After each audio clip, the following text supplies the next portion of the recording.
This is lecture number 41, and this is Understanding Memory Through Pathological Conditions. And this is yet another way of exploring um, learning and memory. There are various pathological states in which there are memory deficits that have really helped us to understand the biological factors that that are involved in memory processing. So let's take a look at this. We're going to be taking a look at three different ways of exploring this. We're going to take a look at the classic case of this individual whose initials are HM and the memory deficits that he experienced. We'll also take a look at Korsakoff syndrome. Korsakoff syndrome is extreme alcoholism and the consequences of that in the manner in which it impacts the brain. And then, of course, Alzheimer's disease, which is an area of research in which there's, I think, a lot of exciting news, especially lately. So we'll take a look at these three different ways of further exploring memory. So this very famous case of Henry Mollison, referred to as patient HM. This was back in the mid-1950s. This was an individual that was experiencing 10 relatively minor seizures every day, and also at least one major seizure a week. And these epileptic seizures are ones that what are called grand mal epileptic seizures are ones that can have severe consequences, health consequences for the individual, even leading to their death. So one procedure that has been used successfully in order to try to eliminate those grand mal seizures where, for example, drugs have not worked, is to transect the medial temporal lobe. So what we're doing is we're removing the hippocampus and nearby structures. And here is the hippocampus here in this MRI. And here it is here in another, artist's rendition. And this is, if you're looking at the brain from an anterior perspective, this is the hippocampus. And again, this is bilateral. Here's one hemisphere. Here's the other hemisphere. So again, what we're doing is we're removing the hippocampus. This was done in Henry Mollison at the age of 28. This was back in 1955.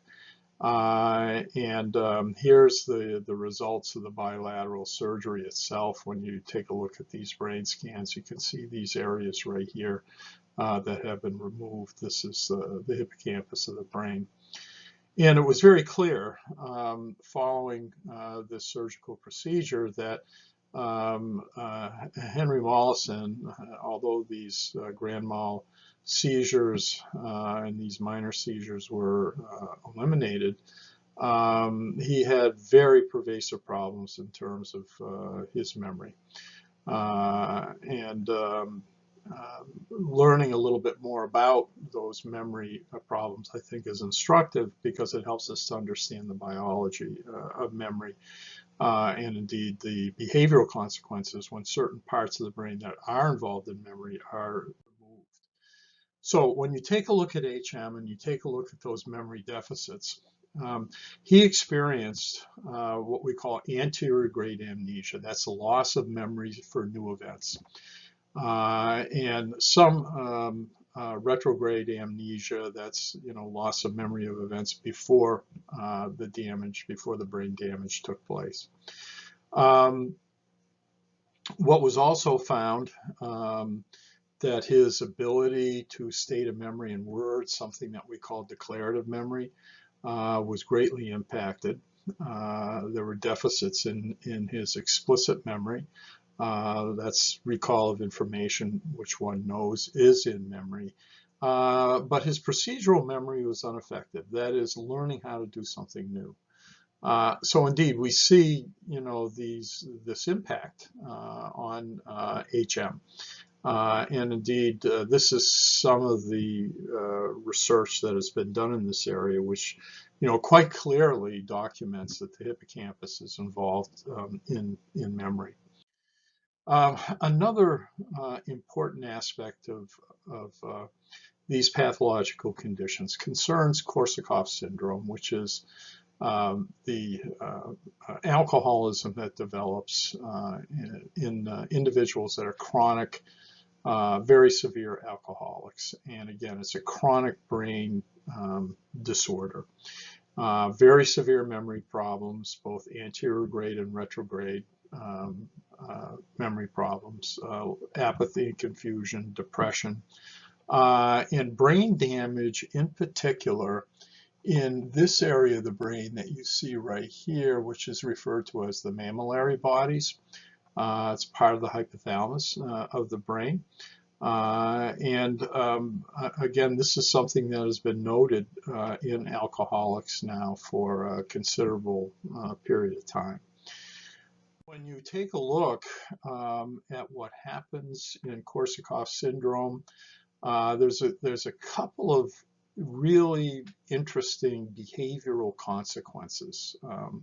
One is something that is referred to as confabulation, and that's where the memory problems that a Korsakoff's patient experiences, that they guess at answers, and then they rely upon those guesses as if they were true. So that's something we refer to as confabulation. And they're very insistent upon those made-up answers as being true. They also experience what we call chronological reasoning difficulties. Typically in Korsakoff syndrome patients, they have a lot of trouble figuring out the order of events, again, on the basis of cues in facts that you may give them. They have great difficulty trying to engage in accurate chronological reasoning. So again, a lot of different interesting symptoms in Korsakoff's patients, this chronic alcoholism in terms of memory problems. I'm sure many of you have, been aware for a period of time now, because there's so much in the news written about it, about Alzheimer's disease. Some of you may have seen the movie from a few years back called Still Alice, that starred Julianne Moore, who won an Academy Award for her performance of this college professor, relatively young college professor who lost her memory at an early age.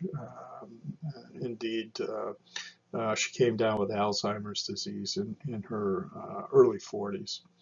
The movie was based upon a book written by Lisa Genova called Still Alice. For those of you who aren't really familiar with the symptoms of Alzheimer's disease, it's really great to either read this book or to actually watch the movie, because it's a real good portrayal of what happens in an Alzheimer's patient. So one of the things that we know now is that Alzheimer's is reaching epidemic proportions, pandemic proportions. In the United States alone, there's about 5 million Alzheimer's patients. World Health Organization says that this is the coming pandemic of the West, because there are so many individuals across so many different cultures and countries that are being diagnosed with this particular disorder. So we need to know a little bit more about it. And certainly when we take a look at the major symptoms and the progression of this disorder, it usually involves only minor forgetfulness at first. Over the course of about 8 to 10 years following the diagnosis, though, of Alzheimer's, these patients experience, very significant advance in terms of their symptoms. There's very severe memory loss. There's a lot of confusion, depression, hallucinations, delusions, restlessness, sleeplessness, loss of appetite. It eventually, in its advanced stages, leads to the death of an individual. It is only occasionally seen under the age of 40 years of age. It's quite rare. It's usually something that it's more usual to see it in the 5th, 6th, 7th decade of life. But again, those are the major symptoms that we see. If you take a look at the pathology of the brain, this is what a normal brain looks like. Again, here you see the convolutions in the cerebral cortex, right? And here's this is a ventral view that we see here. Again, here's the fissure of the brain and the 2 hemispheres of the brain. Take a look now. This is in normal elderly patients. Now take a look at an Alzheimer's patient. Here you see these huge gaps in these convolutions that you see here. An atrophy of the brain. And again, take a look at this. Again, this very severe atrophy that's taking place. Again, compare this with this, compare this with this, and you can see that there's a lot going on in terms of the atrophy of the brain. When you take a look at the biology of Alzheimer's disease, one of the things that we know is that there's very significant degeneration that takes place in the hippocampus. So take a look at this figure that you see right here. This is a cross-section of the brain. And this is this hemisphere is an Alzheimer's patient. This is a normal individual. And again, look at the ventricles that you see here. They're so much larger in the case of a Alzheimer's patient. And take a look at these sulci that you see here and the gyri that you see here. Compare it to what you see in a normal brain. Again, you're seeing these gaps, and that's due to atrophy that is occurring in the brain. And again, if you take a look at the areas of the brain that are involved in language, for example, and in memory, these are areas now where there's very significant atrophy in places like the hippocampus. Okay. So that is quite well known now in terms of the gross pathology of the brain of an Alzheimer's patient. You also get to build up what are called amyloid plaques and neurofibrillary tangles. If you take a look at this figure that you see here, these are normal neurons that you see, but when you take a look at an Alzheimer's individual, and in particular take a look at the hippocampus, you see these brown plaques that develop, okay, here, here, and here. And you also see these what are called neurofibrillary tangles, okay. These are abnormal, this is abnormal protein production. And many who work in this area believe that this is having almost a mechanical effect on the brain in terms of neurotransmission. So there's also a reduction in acetylcholine in certain parts of the brain, namely in the hippocampus. And this is also something that's been associated with a defect in the 14th chromosome. How do we prevent memory decline? Well, it's difficult to say the least. There is one drug which is called Aricept that you see here that has been used with Alzheimer's patients. It's an acetylcholinesterase inhibitor. It's making more acetylcholine available in the central nervous system. Remember, there's deficits in acetylcholine. It helps a little bit in slowing down cognitive decline. The benefits of this are really only modest. And unfortunately, with Aricept, there's a lot of side effects that really make it very uncomfortable for individuals that are taking this drug. Nausea and disruptions in sleep, diarrhea are some of the more common ones. So this is a way of treating Alzheimer's, certainly in individuals in which it's in a very advanced state. It's not going to help much at all. But for other individuals that are, not so far along on the path to some of the more severe symptoms, it does have a modest effect in terms of slowing their cognitive decline. This is a fascinating story that I call the Alzheimer's Laboratory. It's about recent research that has been done, and I believe there's a videotape that you can watch that will document some of this. But this, as the story goes, in Medellin, Colombia, which is right here, which is inland in Colombia, they've established a family tree there of individuals with early onset of Alzheimer's disease. And it's a fascinating story. Here's a picture of Medellin. It's actually a very beautiful area from the pictures that I've seen of it. So a little bit about this very interesting story. There's a physician in Medellin, Francesco Lopera, which in my view, he's a true hero, as you'll hear more about this story. And his nurse who worked with him for many years, her name was Lucia Madrigal. And they worked with an individual who was an early onset Alzheimer's patient. And they worked with him very extensively. And what they began doing was searching medical records, which are in countries in Central America and South America, are in churches. There's churches that keep those records.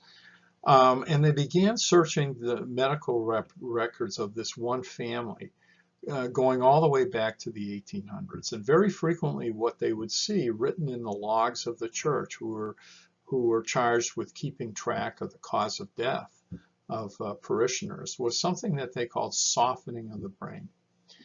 And indeed, many of the individuals in this one family, they would see written in the church records, their medical records, this softening of the brain. Well, one thing led to another, and what Lopera and Madrigal were able to discover was that, half of the family, when they traced the family all the way back, again, into the 1800s, half of the family members came down with this early onset Alzheimer's. And whenever you see something like that, it's a very clear sign that there's genetic involvement. So what we know now is early onset Alzheimer's disease. There's a mutation in a gene on the 14th chromosome. And that is associated with this buildup of these amyloid plaques.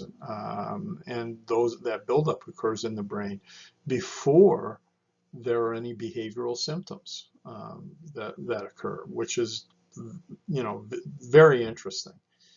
And indeed might give us a clue to whether or not, to what extent that buildup of those abnormal proteins is really a causative factor in terms of the etiology of Alzheimer's disease. So here's what they're doing now. This is work that's in progress in this very large scale study now, in which they're taking all these family members in Medellin. Okay, again, they trace this family all the way back to the 1800s. And they're taking a look at them, doing scans of their brains, PET scans of their brains. And there are some family members that have the mutation and other family members that don't have the mutation. And again, this is in their 30s that they're doing this. This is before the onset of any kind of cognitive problems. So these scans that you see here, and again, all this red area is showing, cell loss, right? Um, when you take a look at the brain of these individuals, they all have this very significant amyloid um, progression. And again, this is seen as red and yellow in these scans. While those who did not have the mutation, their brains were normal. They had no amyloid buildup. So now that really suggests a very interesting and a very important study. And this is one that is being coordinated now by a number of individuals with the assistance of Dr. LaPera. If these plaques cause Alzheimer's disease, then preventing that buildup should prevent the disorder. Okay. So what they have done now is they are doing this very large double-blind study that is being coordinated by the National Institute of Health with a pharmaceutical company called Genentech. And they're looking at early treatment of these family members with a drug, an immunotherapy drug, which is called Aducanumab. Okay, and this immunotherapy removes these amyloid plaques. So indeed, if the amyloid plaques are a causative factor in this disorder, then if we remove them, we should not see the development of Alzheimer's disease in these individuals. So again, this is a double-blind study, and it's a very, very important study, which ultimately may help us to understand whether or not these amyloid plaques are a causative factor in this disorder. So already there's been some very interesting results that this drug, this immunotherapeutic drug, does break up amyloid proteins in these patients with early stage Alzheimer's disease, and it does, alleviate memory loss, but that's in a very small sample of individuals. So again, there's great hope that this study, once it's completed, is really going to help us to understand the degree to which this buildup of these abnormal proteins is an essential requirement for the development of Alzheimer's disease. Let's take a look at a little bit about what we know now in the area of memory, some conclusions here. Biochemistry of learning and memory, the research that we've been taking a look at indicates that formation of new proteins is crucial in certain brain areas for the formation of memory. Electrophysiological studies, discrete areas of the brain show that this stimulation is crucial. The changes in the electrophysiology of the brain are crucial for new acts of learning and associated memory. Biochemical changes, electrophysiological changes, morphological changes really may be the key to understanding how we learn, how we remember, how we forget. So those findings really are helping us to develop new therapies. They're helping us in terms of the treatment of Alzheimer's patients that experience these very severe memory problems. And indeed, this work ultimately may help us to solve the problem of Alzheimer's disease and help to provide remedies for the growing numbers of individuals that are being diagnosed with this disorder every. So that wraps up the area of learning. We're going to be moving on to the area of lateralization, I think that we're learning more about disorders. We're learning more about the underlying biology of these disorders, and I think this is just another example of the kind of progression that is being made in the field of behavioral neuroscience today. So again, our next lecture will be about the topic of laterality.